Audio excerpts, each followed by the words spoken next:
Cette émission vous est présentée grâce à la participation financière de la Caisse Desjardins du Saguenay-Saint-Laurent.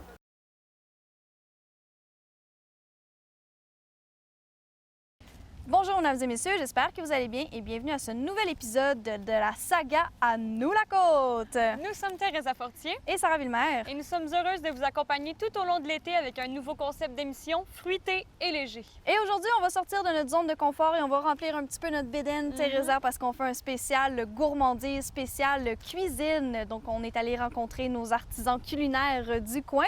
Tout d'abord, nous avons notre artisan du coin, André Morneau, propriétaire de la boucherie des Escoumins. Mais avant tout, allons à la boulangerie La Coop L'Emporté à Tadoussac.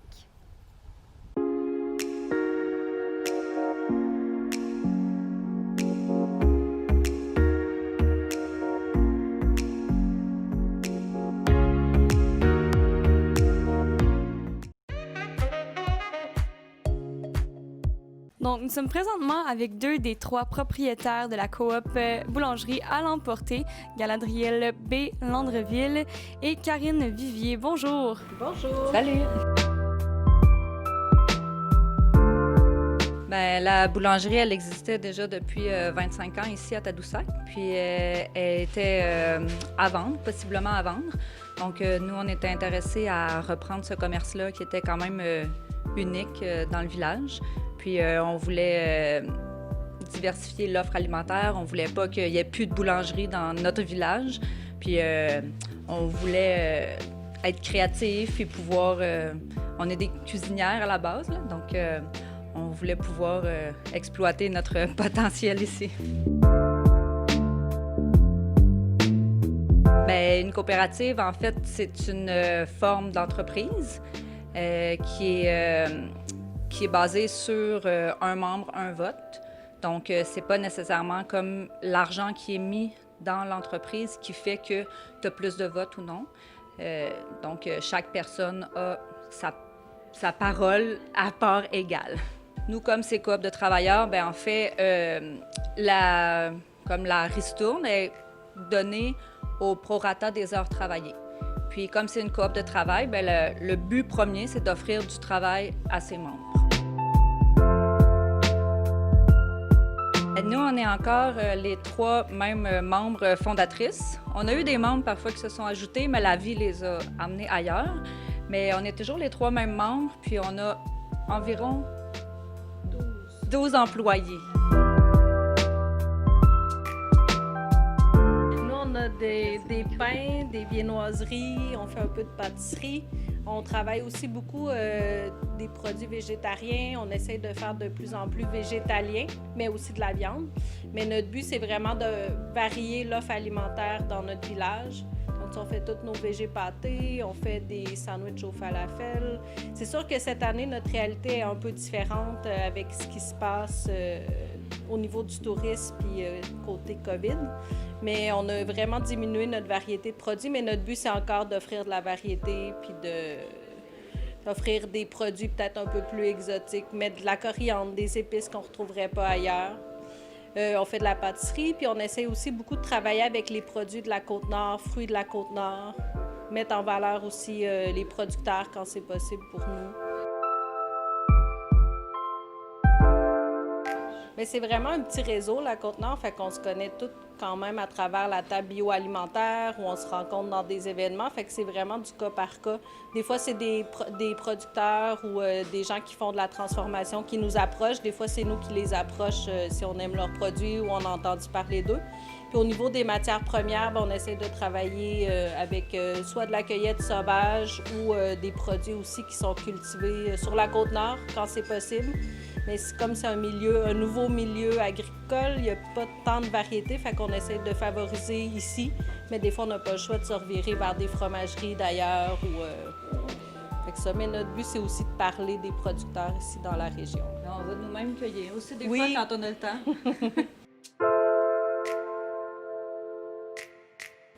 Bien, on a essayé d'ouvrir les premiers hivers avec différentes formules, soit avec des commandes où on appelait les gens, voir s'ils voulaient des produits, mais on a vite réalisé qu'on n'arrivait pas à vraiment rentabiliser l'entreprise l'hiver. Peut-être qu'on va le réessayer un jour, mais pour le moment, c'est pas encore un projet. L'hiver, on fait plein de choses.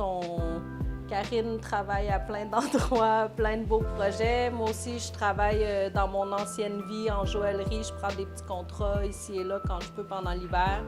Daniel a aussi un autre emploi. On voyage, on fait du plein air. On cuisine aussi, on fait plein de recherches, puis on essaie des nouvelles choses qu'on va vendre ici potentiellement l'année d'après. On est vraiment structuré dans toute notre production depuis qu'on est ouvert, depuis les débuts. On a des statistiques. Puis après, c'est un gros casse-tête Tadoussac parce que comme c'est un village touristique, un lundi ne va pas nécessairement ressembler à un autre lundi. Mais là, on sait qu'admettons, le premier lundi de juin, c'était quoi nos chiffres dans les dernières années. On se base sur ça, puis dans les derniers jours aussi, combien on a vendu. Fait qu'à chaque matin, on regarde nos statistiques, puis on essaye d'évaluer. Puis la météo a un impact. S'il y a des événements, ça a un impact. Mais cette année, c'est un casse-tête parce que tous nos chiffres, la courbe va changer. On le sait comme le tourisme va changer, mais on va faire notre possible. Notre but, c'est vraiment d'éliminer le plus possible aussi toutes les pertes. On essaye de recycler beaucoup. On nourrit des animaux avec nos retailles de pain. Notre compost aussi. On fait du compost, mais on essaye d'en donner le plus possible aux poules, aux chevaux, aux chèvres. On fait plein de choses. Des dons aussi. Oui, on donne aussi à des organismes.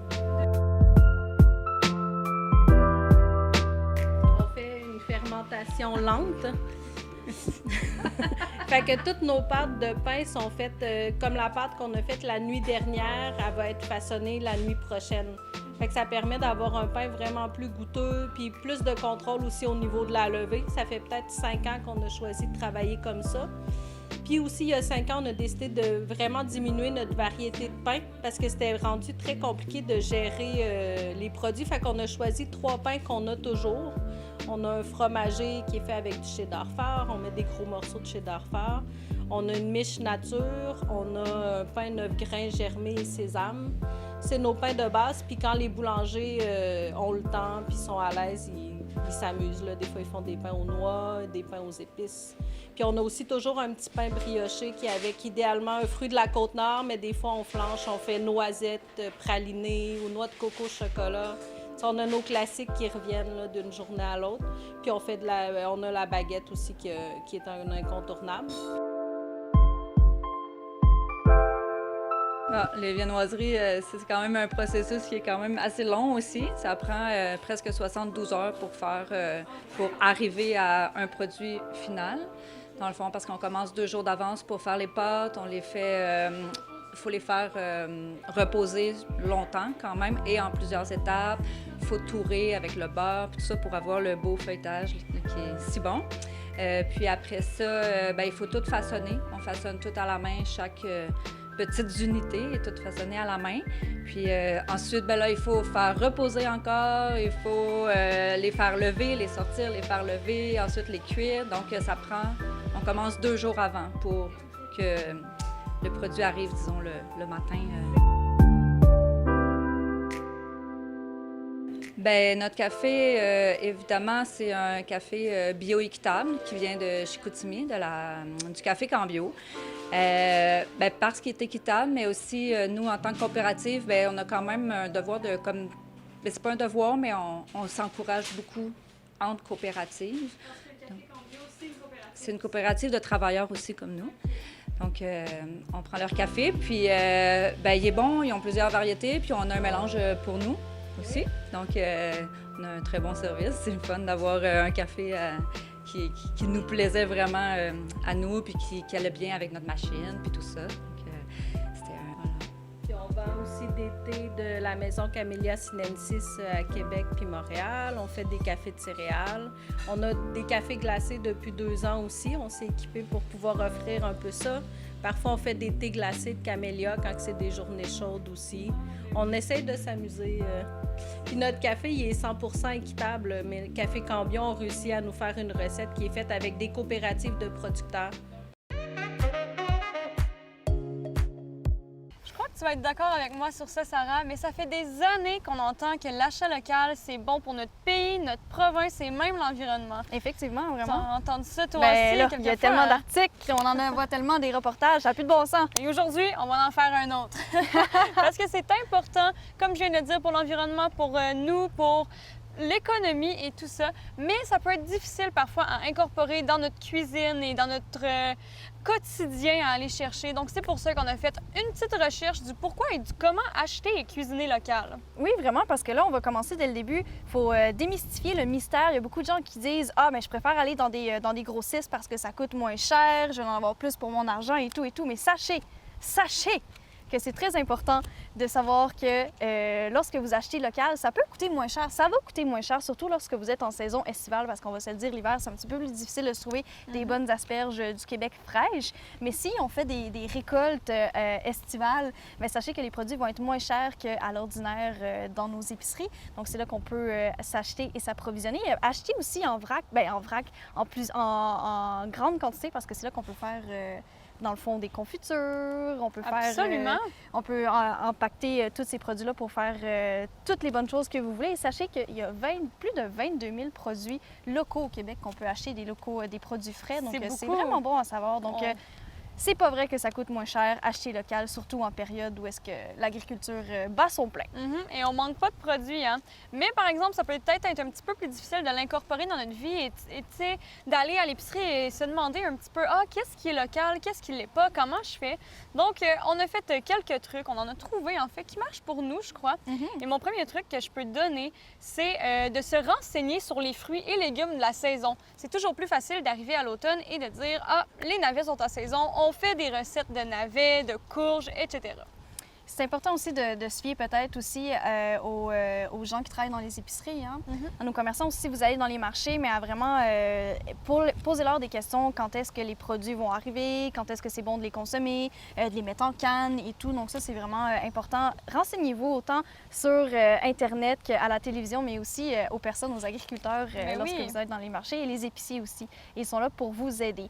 Aussi, si un autre point qu'on pourrait apporter, planifiez dans votre horaire peut-être à faire de l'autocueillette. C'est très populaire Et ces c'est le temps-ci. fun, en C'est plus. vraiment le fun. On en a entendu parler beaucoup dans les derniers mois, comme quoi l'autocueillette, c'était intéressant, amusant. Donc, ça fait une super de belle activité. Vous ramassez vos fraises, vos camerises, vos bleuets, vos framboises.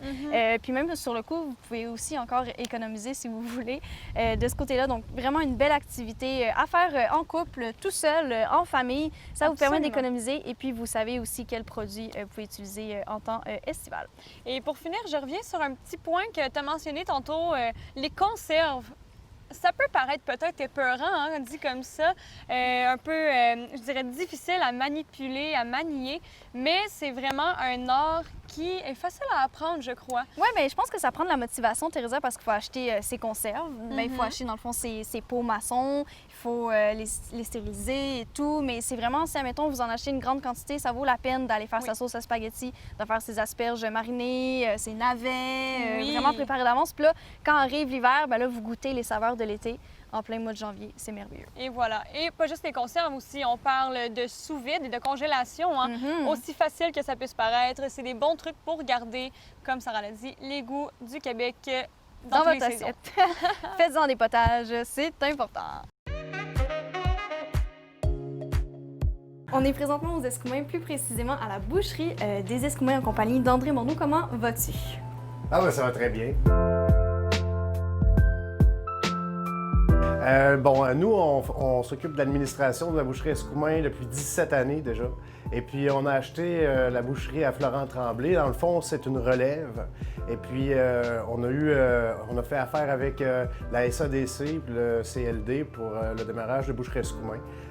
On s'est donné la mission de créer des produits nouveaux qui représentent bien les gens de la Côte-Nord. Alors, toute notre population dans le coin, c'était nos cobayes au démarrage de notre administration avec Boucherie Escoumins. Alors donc, ce qui est quand même assez intéressant là-dedans, c'est que on a, sans prétention, on a ajusté toute notre production au goût des gens d'ici. Ça fait que le succès est venu de lui-même, comme ça. En fait, la façon qu'on a procédé, c'est recherche et développement. On a accueilli la critique de façon constructive. Certains produits, on les a abandonnés, puis nos meilleurs vendeurs, on en a produit plus.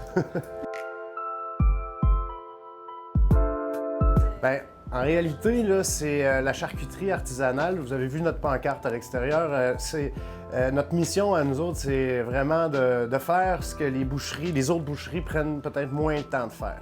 T'sais, on fait des saucisses, on fait des jerky, des pâtés de foie. Nos côtes levées sont vendues un peu partout sur la Côte-Nord.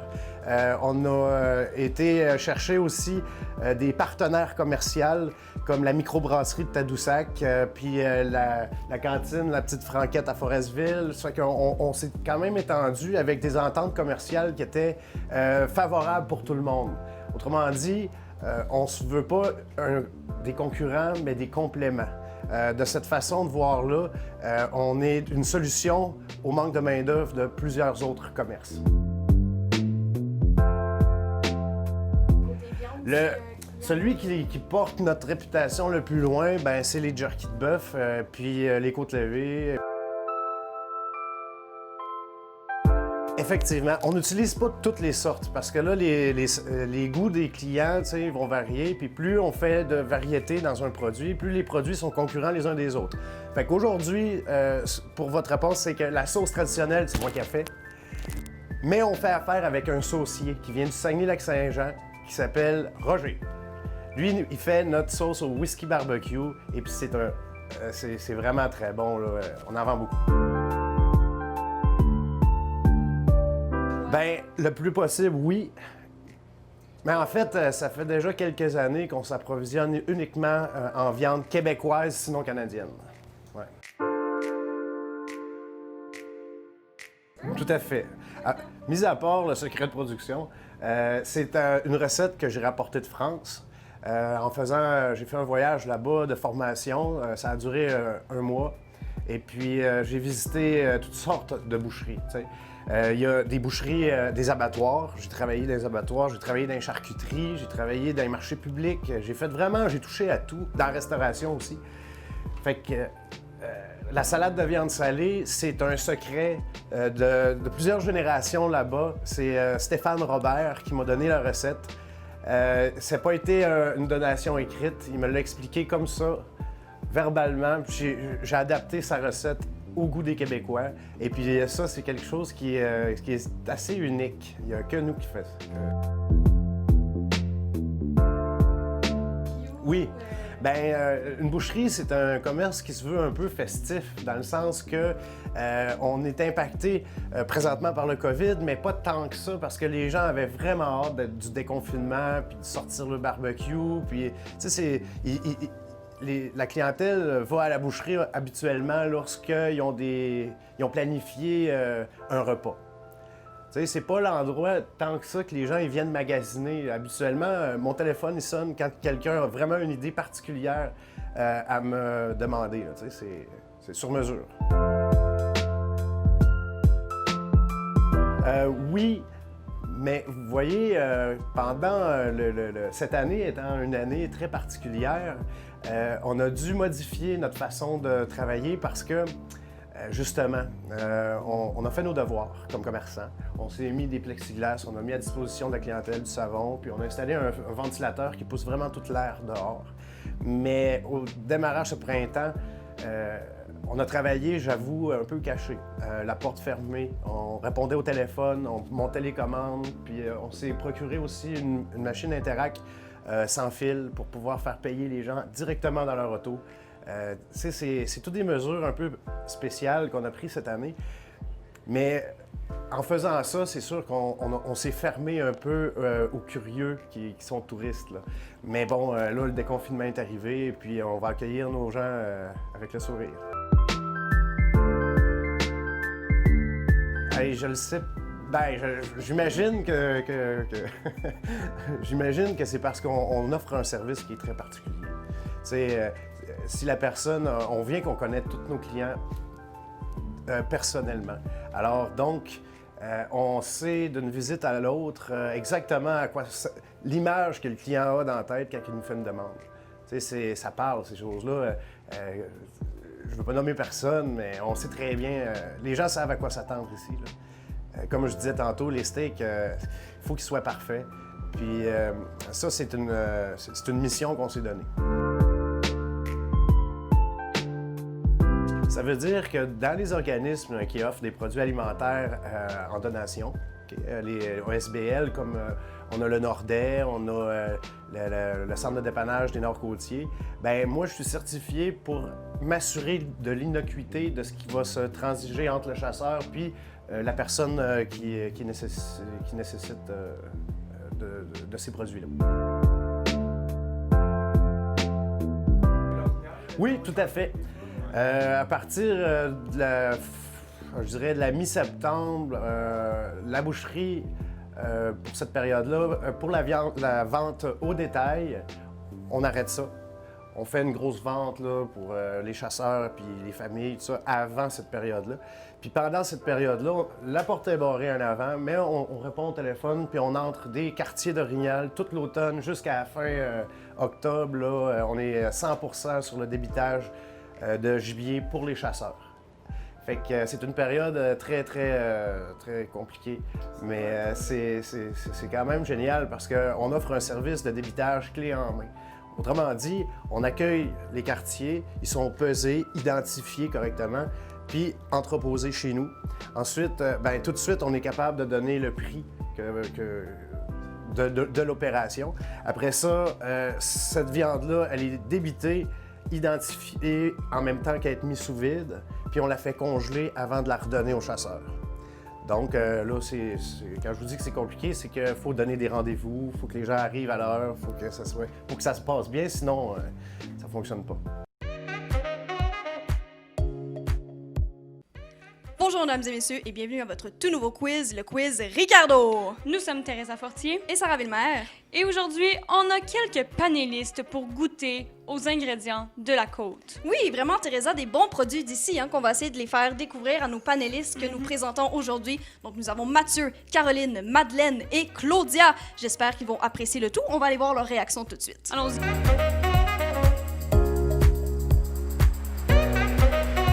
Nous sommes impatients d'avoir les réactions de nos panélistes. Mathieu, comment tu te sens?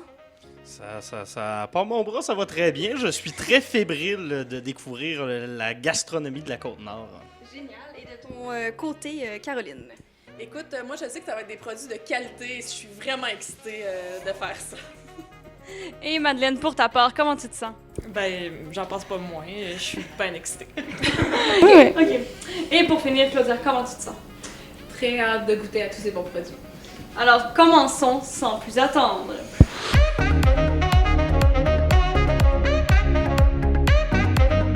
Nous avons tendu aux mains de nos panélistes le fameux produit. Allons voir ce qu'ils en pensent. Première réaction. Allez-y. Première impression, qu'est-ce que vous diriez que c'est? Un fruit de mer. Vinaigré. Un bourreau mariné. Effectivement! Un point pour Claudia! Bravo! Mesdames et messieurs à la maison, ceci est un bourreau.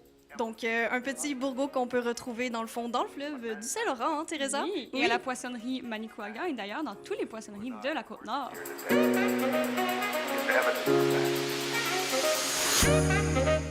Et maintenant, place au deuxième service. Allez-y, les amis. Réaction, Beaucoup de réactions Caroline? Mais c'est du poisson, de la mousse de poisson. Je dirais de crevettes, de homard. Ding, ding, ding, ding, ding! On a eu la réponse! Ça a été plus rapide que le bourreau, hein, Teresa? Ah oui, absolument. C'est Donc, beaucoup plus effectivement, facile à c'est distinguer. une mousse de crevettes qui a été concoctée encore une fois à la pêcherie Manicouagan, qui ils font de bons produits, ça n'a pas de bon sens. En effet, le deuxième service s'agissait d'un petit craquelin avec une certaine mousse de crevettes qu'on prend à la poissonnerie Manicouagan, avec sur le dessus une petite capre de boutons de marguerite qu'on prend à la coop L'Emporté.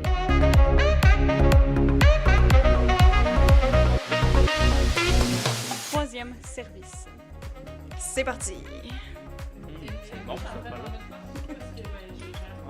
Bon, est-ce qu'on perçoit les ingrédients quelque part? Puis il y a des légumes, comme du porc. Effectivement! Donc, on va y aller plus précisément, hein, Teresa. Donc, on est allé à la boucherie des Escoumins pour, dans le fond, retrouver ce fameux produit qui est très populaire à la boucherie des Escoumins qui s'appelle de la salade De viande salée. de viande salée. Une recette qui nous vient de l'Europe et qui est vraiment pas présente et fameuse ici, mais on sait que les Nord-Côtiers adorent cette recette. Oui, puis on a demandé justement au propriétaire, hein, de la boucherie des Escoumins, puis il nous a dit qu'il a concocté lui-même sa recette et c'est une recette qui ne peut se dévoiler aux autres. Donc, il y a un peu de tout, de la mayonnaise, des cornichons, mais on peut pas vous dire On sait pas plus. les ingrédients. C'est vraiment à la discrétion de notre cuisinier André Morneau.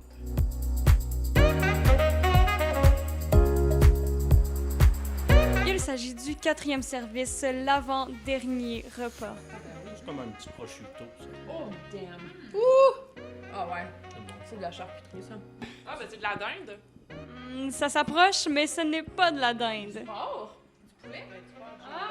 Et on a une bonne réponse ici, à côté de Claudia. Donc, c'est du poulet smoke meat, tout simplement. Oui, vraiment. Donc, c'est une autre alternative pour le poulet. Oui, vous pouvez apprêter ça dans vos sandwichs. C'est excellent. Que c'était bon, hein, Teresa? Ah, délicieux. Bon poulet au smoke meat qu'on retrouve encore une fois à la boucherie des Escoumins en compagnie de notre chef et propriétaire André Morneau. Ça en vaut la peine d'aller faire un tour. Effectivement.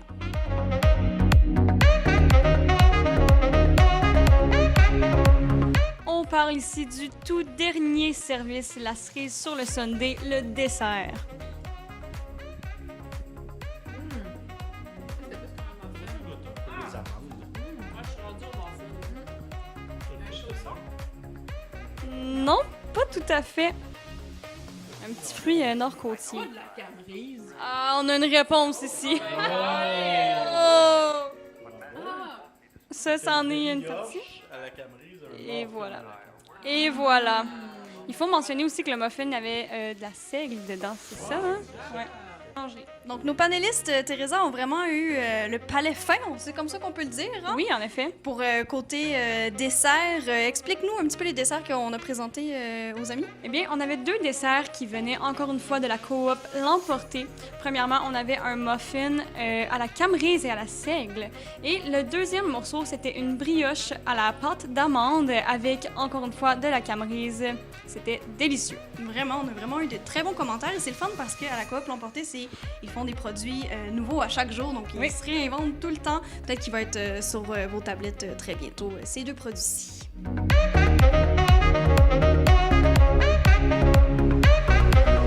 Ils ont la bédaine pleine. On veut avoir maintenant la réaction de nos panélistes, à savoir qu'est-ce qu'ils ont préféré. Toi, de ton côté, Claudia, qu'est-ce que tu as préféré dans la dégustation?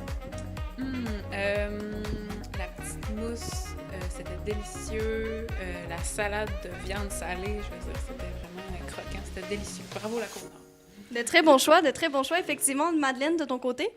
Moi, je vais dans le même sens que Claudia. Là, j'ai un fait pour les câbles et les cornichons dans la vie, donc c'est sûr qu'on m'a eu avec ça. Mais tout était vraiment délicieux. Et de l'autre côté de la table, comment tu t'es senti après avoir tout mangé ça et qu'est-ce qui était ton aliment préféré? J'ai le ventre très plein, puis j'ai découvert les petits plaisirs culinaires de la Côte-Nord. Je suis un fan de camerise dans les bières, normalement, c'est très bon en dessert. Puis sinon, la petite terrine de viande salée, c'était excellent. Et de ton côté? Ben moi, j'abonde dans le même sens que mes autres panélistes, mais ce qui m'a le plus surpris, c'est le bourgogne vinaigré, parce que j'avais pas l'impression que le bourgogne était aussi gros. Puis c'est ça, ça a bien surpris mon palais. Et donc voilà, puis c'est ça, c'est vraiment le fun de goûter la Côte-Nord. C'est ce qui conclut notre quiz Ricardo! Merci d'avoir été des nôtres et merci à nos panélistes d'avoir répondu encore une fois à nos questions et d'avoir goûté à la Côte-Nord. On se retrouve pour un prochain quiz près de chez vous! C'est ce qui conclut ce nouvel épisode spécial cuisine. Merci beaucoup d'avoir été avec nous. N'hésitez pas à nous suivre sur notre page Facebook, à commenter, partager, nous dire votre avis et peut-être quelques suggestions. On aime tellement ça vous lire. Ouais, vraiment. Mon nom est Sarah Villemer. Et Teresa Fortier. Et on vous souhaite une excellente soirée.